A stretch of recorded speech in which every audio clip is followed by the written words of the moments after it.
दोस्तों आदाब है, मैं अनीस अहमद खान हिंद वॉइस से आपसे मुखातिब हूँ। मेरे साथ हैं मोहम्मद अहमद काज़मी, वरिष्ठ पत्रकार हैं और ख़ास तौर पे मुस्लिम जो वर्ल्ड है उसके बारे में माहिर हैं। हमारे चैनल पे अक्सर आते हैं। आपका एक चैनल भी है मीडिया स्टार वर्ल्ड, वो ताज़ी खबरें देता है, उसको भी देखिए आप लोग, तो आपको बहुत कुछ मालूम चले जाएगा जो अखबार में नहीं आता है, क्योंकि अखबार में तो एक ही पेज इंटरनेशनल आ जाता है, उसमें एक आध खबर इस्लामिक वर्ल्ड की होती है, लेकिन इनका पूरा चैनल ही उसी के ऊपर है। काज़मी साहब का बहुत बहुत खैर मकदम है। मैं आपसे ये जानना चाहता हूँ कि बैरूत में एक बहुत बड़ा धमाका हुआ, धमाके के साथ ये हुआ कि इसकी इंक्वायरी तो अभी तक हुई नहीं, सरकार जरूर चेंज हो गई, सबने इस्तीफ़ा दे दिया। पिछली हमने आपसे बातचीत की थी तो आपने बताया था कि सरकार तो यही आएगी पलट के, कुछ भी हो जाए, लेकिन धमाका हुआ तो उसके अभी तक इंक्वायरी क्यों नहीं हो रही है, मैं ये जानना चाहता हूँ। जबकि पूरी दुनिया में चर्चा है कि इतना बड़ा धमाका हुआ है, और उसके बाद कई जगह तो हमारे भारत में भी ये होने लगा कि इतना जमा है, यहाँ पे इतना जमा है, ये फट जाएगा तो ऐसे हुआ, एक चर्चा चल गई थी। तो ये जो उसकी बात चल रही कि इसका पता किया जाए, इस पर इंक्वायरी कमीशन बैठाया जाए, कुछ वो क्यों नहीं हो रही, क्या है? अब देखिए, इंक्वायरी तो वहाँ अपनी उनकी नेशनल एजेंसियाँ कर रही हैं, और अभी तक जो उन्होंने बताया वो ये कि ये या तो लापरवाही का मामला है या साजिश का मामला है।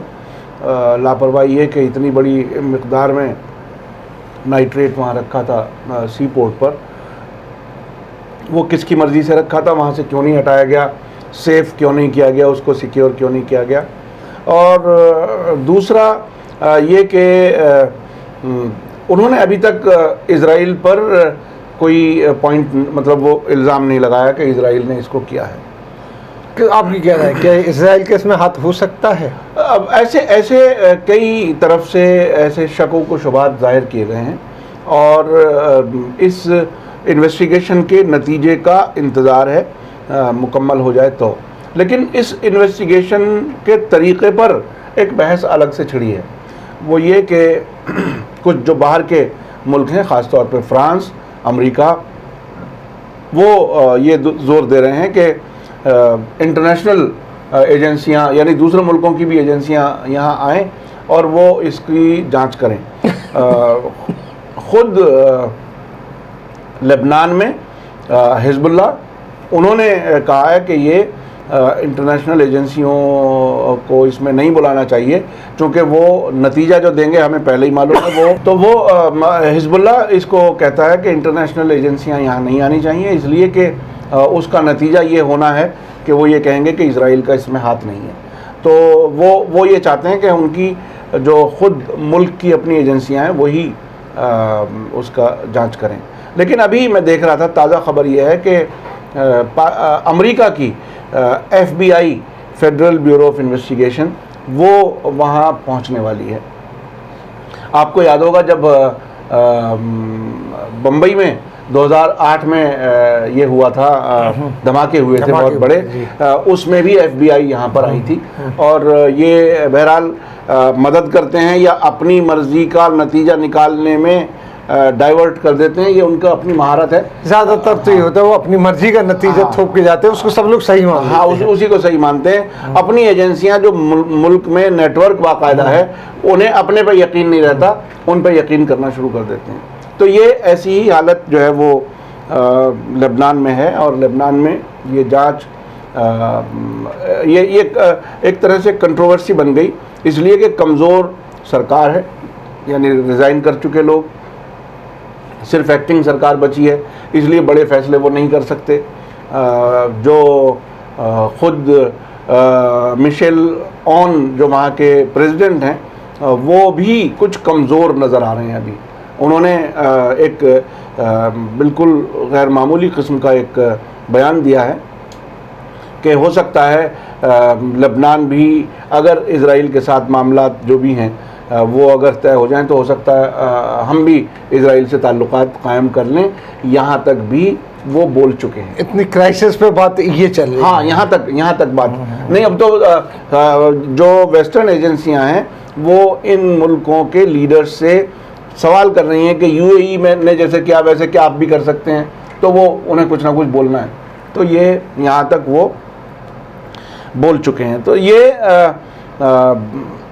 नतीजा क्या होगा, बज़ाहिर वहाँ के लोकल जो पार्टियां हैं वो इंटरनेशनल एजेंसियों के आने की ख़िलाफ़ हैं, लेकिन ऐसा लग रहा है कि उनके ख़िलाफ़ होने के बावजूद बाहर की एजेंसियां आएंगी। लोकल लोग क्यों खिलाफ है उसके इंटरनेशनल? लोकल वो इसीलिए ख़िलाफ़ हैं कि ये अपनी तरीक़े का नतीजा निकाल के देंगे और वो अमेरिका उसको इज़राइल को बचाने का काम करेंगे। जाहिर है अगर अमेरिकन एजेंसी आएगी वो ये कभी ये नतीजा नहीं देगी कि ये इज़राइल ने किया। क्योंकि मुझे याद है कि एक वेटरन्स टुडे नाम से एक वेबसाइट है अमेरिका से ही, वो अपनी तरफ से उन्होंने कुछ ऐसी इमेजेस भी दी हैं, ऐसा कुछ खुफिया इंफॉर्मेशन का हवाला भी दिया है कि इज़राइल ने यहाँ न्यूक्लियर मिज़ाइल मारी थी, लेकिन बहरहाल अभी ऐसा कोई नतीजा सामने नहीं आया है। अभी लगता है कि अभी थोड़ा वक्त लगेगा, लेकिन पॉलिटिकल वैक्यूम के साथ साथ चूँकि ये सब हो रहा है तो इसमें नतीजा कोई साफ आ पाएगा, ये ज़रा थोड़ा सा शक की बात है। बहरहाल ये जो इंटरनेशनल प्लेयर्स हैं जो शर्त लगा रहे हैं कि हम आपको मदद तो करेंगे लेकिन साहब आप अपना सिस्टम बदलिए, यानी हिजबुल्लाह को वो कमज़ोर करना चाहते हैं। ऐसी सिचुएशन में बहुत ही गैर मामूली से हालात हैं बैरूत के। बैरूत में मेरी अभी बात भी हुई है कुछ लोगों से, भारत के लोगों से, तो वो बिल्कुल इतने अनसर्टेन हैं कि साहब यहाँ ये ऐलान कर दिया गया है कि 1 महीने का खाना बाकी है, उसके बाद हो सकता है खाने में भी प्रॉब्लम आने लगे।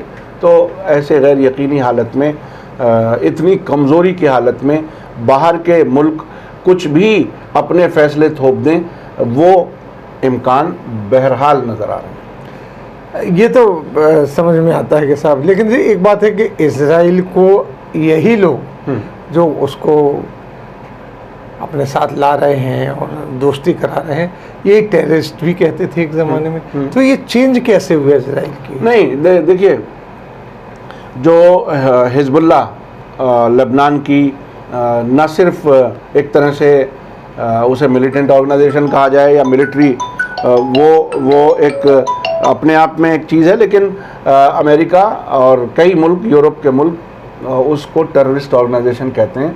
लेकिन वो साथ साथ मुल्क के अंदर वो एक पॉलिटिकल पार्टी है, पार्लियामेंट में उसके मेंबर्स हैं। ये जो सरकार अभी जिसने रिज़ाइन किया उसमें 2 मिनिस्टर्स मौजूद थे।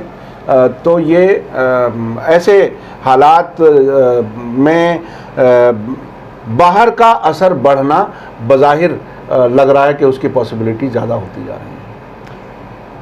अब आगे इसका जैसे धमाका हो गया, सरकार उनकी वहाँ रिजाइन कर दिया, आगे इलेक्शन भी होंगे, सारा कुछ, तो उसके बाद क्या सिनेरियो बनेगा? उसके बाद सिनेरियो वही बनेगा जो इस धमाके से पहले का था। और मेरा अब भी यकीन यह है कि फॉरेन इंटरवेंशन के मामले में इस पूरे खित्ते में ये बड़ी खूबी की बात है। ये बात मैं ईरान में भी देखता हूँ कि अपनी सरकार से शिकायत भी करेंगे, लड़ेंगे भी, सब कुछ होंगे, लेकिन अगर उन्हें ये बता दिया जाए कि विदेशी मुदाखलत मुल्क में बढ़ेगी तो वो फिर उस गैर मुल्की ताकत के ख़िलाफ़ हो जाते हैं। तो मेरा समझना यह है कि जो प्रोटेस्ट भी बैरूत में अभी पिछले दिनों हुए हैं इस धमाके के बाद में, वो भी गैर मुल्की ताकतों को यहाँ बहुत मजबूत होता हुआ नहीं देखना चाहेंगे। और वो हिजबुल्लाह ने अपने तरीके से बात कह भी दी है। बहुत बहुत शुक्रिया काज़मी साहब, बैरूत के बारे में नया अपडेट दिया है आपने। इसके पहले भी काज़मी साहब बैरूत के बारे में हिंद वॉइस के ऊपर अपने अपडेट दे चुके हैं। आने वाली क्योंकि कुछ चीज़ सर्टेन नहीं है, अभी चल रही हैं बातें, पक रही हैं, तो आगे जो भी होता रहेगा वो हम आपको बताते रहेंगे। तब तक के लिए दीजिए हमें इजाज़त।